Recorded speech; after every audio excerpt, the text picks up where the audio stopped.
rant for the day, which you can find over at hartmannreport.com. It's titled, "Want to Highlight Senators Blocking Voting Rights?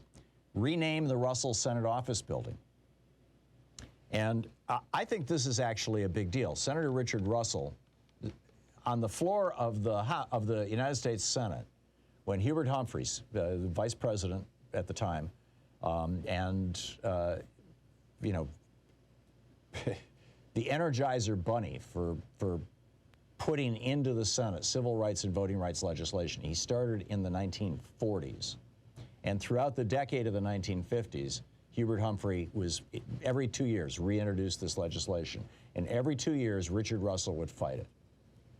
And finally, in 1964,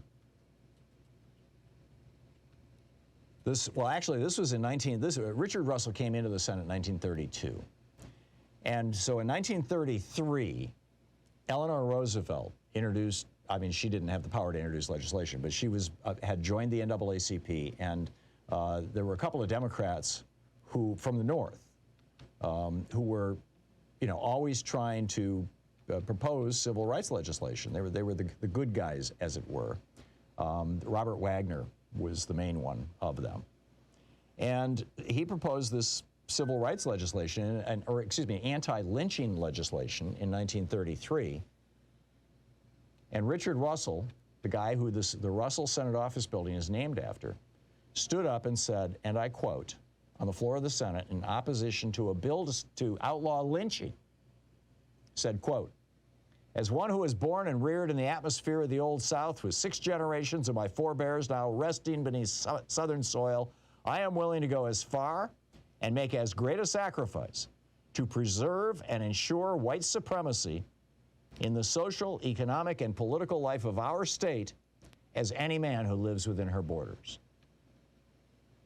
That's Senator Richard Russell. That's the guy who proudly proclaimed in 1933 that he was willing to lay down his life for white supremacy. That's the guy that we named the Russell Office Building after in 1972. He did it in 1938. And this bill did come to the floor of the Senate, and Russell led a an exhausting six-day filibuster, which established him as, you know, a lion of white supremacy in the United States Senate. But then, you know, fast forward to what I was talking about later, you know, in 1964, when Humphrey and his allies put the Civil Rights Act on the floor in 1964. And Senator Richard Russell said that we are going to wage a good fight for constitutional government.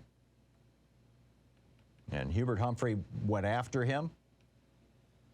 And this is what the Senate Archives says. Senator Richard Russell cautioned that the Civil Rights Act would break down the South's 2 different social orders, one white, one black, leading to the amalgamation and mongrelization of our people.